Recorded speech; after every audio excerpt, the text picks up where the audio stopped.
ইরানে ব্যর্থ হামলা যুক্তরাষ্ট্রের, ফের খামেনির হুঁশিয়ারি। যুক্তরাষ্ট্রের নেতৃত্বে ইরানের 3টি গুরুত্বপূর্ণ পারমাণবিক স্থাপনায় চালানো সর্বশেষ বিমান হামলা ব্যর্থ হয়েছে বলে দাবি করেছে তেহরান। যুক্তরাষ্ট্রের হামলার আগেই 3টি পরমাণু কেন্দ্রের পারমাণবিক উপকরণ সরিয়ে নেওয়া হয়েছিল বলে জানিয়েছে ইরান। দেশটির রাষ্ট্রীয় টিভির উপর রাজনৈতিক পরিচালক হাসান আবেদিনি টিভিতে সরাসরি একথা বলেন।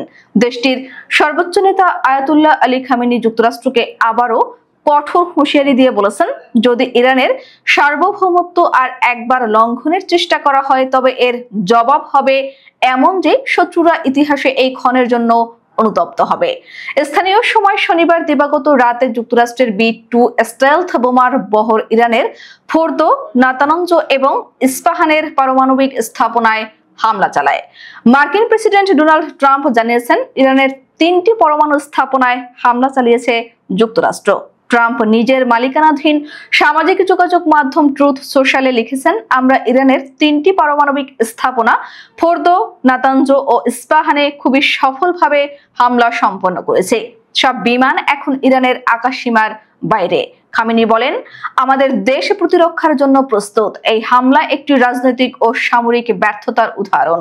শত্রুরা যদি মনে করে তারা আমাদের পরাজিত করতে পারবে তবে তারা মারাত্মক ভুল করছে। এই ঘটনাকে ঘিরে আন্তর্জাতিক মহলেও ব্যাপক প্রতিক্রিয়া সৃষ্টি হয়েছে। রাশিয়া, চীন এবং তুরস্ক হামলার নিন্দা জানিয়েছে এবং মার্কিন নেতৃত্বাধীন এই আক্রমণকে আন্তর্জাতিক আইন লঙ্ঘন বলে উল্লেখ করেছে।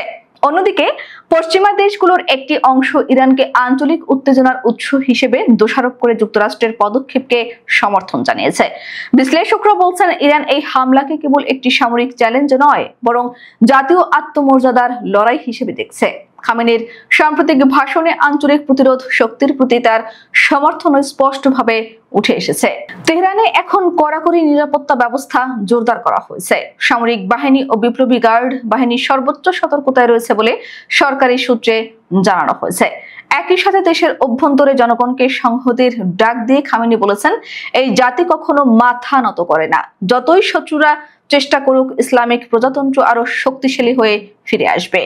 মধ্যপ্রাচ্য জুড়ে এই হামলার প্রতিক্রিয়া পর্যবেক্ষণ করছেন বিশ্লেষকরা। অনেকে আশঙ্কা করছেন এটি বড় পরিসরের একটি যুদ্ধের দিকে ধাবিত হতে পারে, যেখানে আরো বহু দেশ জড়িয়ে পড়তে পারে।